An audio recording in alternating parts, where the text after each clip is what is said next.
संजय दिना पाटीलचा निषेध असो. संजय दिना पाटीलचा निषेध असो. संजय दिना पाटीलचा निषेध असो. संजय दिना पाटीलचा हाय हाय संजय पाटील हाय हाय संजय पाटील हाय हाय संजय पाटील हाय हाय। जलगांव में पत्रकारों के खिलाफ कथित आपत्तिजनक टिप्पणी को लेकर गर्जना महाराष्ट्र ग्रामीण पत्रकार संगठन ने तीव्र विरोध प्रदर्शन किया।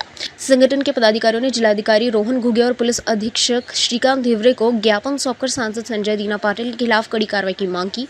साथ ही पत्रकारों को अपमान करने वाले बयान पर सार्वजनिक रूप से माफी मांगने की भी मांग उठाई गई। इस दौरान संगठन के प्रतिनिधियों ने कहा कि पत्रकारिता लोकतंत्र का चौथा स्तंभ है और उसका सम्मान बनाए रखना हर जनप्रतिनिधि की जिम्मेदारी है। पत्रकारों के प्रति अपमानजनक भाषा का प्रयोग न केवल निंदनीय है बल्कि लोकतंत्र मूल्यों के भी खिलाफ है। पदाधिकारियों ने चेतावनी दी कि यदि मामले में उचित कार्रवाई नहीं की गई तो आंदोलन को और व्यापक रूप दिया जाएगा। इस विरोध प्रदर्शन में बड़ी संख्या में पत्रकार और संगठन के सदस्य मौजूद रहे। गर्जना महाराष्ट्र ग्रामीण पत्रकार संघटनेच्या माध्यमातून आज आम्ही जिल्हाधिकारी आणि पोलीस अधीक्षक या कार्यालयामध्ये निवेदन दिले आहेत। संजय दिना पाटील हे मुंबई भांडूप परिसरातले खासदार आहेत। त्यांनी पत्रकारांना असभ्य वक्तव्य आणि स्वीकार पद्धतीने जे आज भाषा केलेली आहेत त्या संदर्भात संजय दिना पाटील यांचा गर्जना महाराष्ट्र ग्रामीण पत्रकार संघटना जळगाव जिल्ह्याच्या वतीने आम्ही जाहीर निषेध करतो आहोत।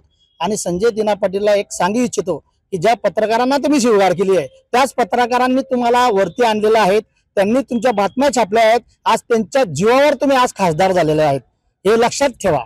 आणि पत्रकारांना तुम्ही असंख्य भाषेत जे वक्तव्य केले त्याची तुम्ही जाहीर माफी मागावी आणि तुमचा संघटनेच्या आमच्या गर्जना महाराष्ट्र ग्रामीण पत्रकार संघटनेच्या माध्यमातून आम्ही तुमचा जाहीर निषेध करतोय। त्यांच्यावर कारवाई करावी, त्यांच्यावर गुन्हा दाखल करावा आणि पत्रकारांसमोर एक आदर्श ठेवावा की यापुढे कोणाची पत्रकारांच्या बद्दल चुकीचं वर्तन करण्याची हिंमत होणार नाही। आणि एकनाथ शिंदे साहेबांनाही सांगेल की तुम्ही आपल्या पक्षात घेणाऱ्या लोकप्रतिनिधीचा कसं वागणूक आहे काय आहे बघून त्याला प्रवेश द्यायला पाहिजे होता। आता ते शिवसेनेत आले आणि त्यांची भाषा मगरूरची होऊन गेलेली आहे। गेल्या 5-7 दिवसात त्यांचे जे स्टेटमेंट आहेत जे त्यांचे वक्तव्य आहेत हे अत्यंत चुकीचे आहेत। उघडपणे गुंडगिरीची भाषा ते करत आहेत आणि त्यांचा आम्ही या ठिकाणी निषेध करतो आणि त्यांच्यावर कारवाई व्हावी अशी आमची मागणी असणार आहे। कुठेतरी इतका भयानक एक लोकशाहीला घातक असा हा विधान आहे।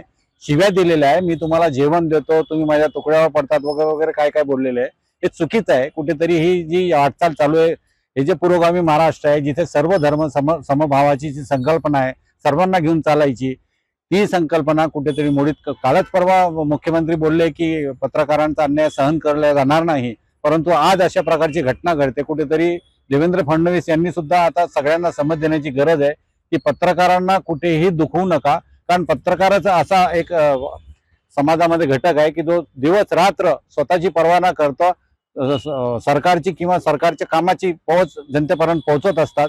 त्यांच्यासाठी अशा प्रमाणे बोलणं कुठेतरी चुकीचं आहे आणि याचा आम्ही सर्व जाहीर निषेध करतो। गर्जना महाराष्ट्र ग्रामीण पत्रकार संघ जळगावमध्ये मोठ्या प्रमाणावर आम्ही इथे निषेध केलेला आहे।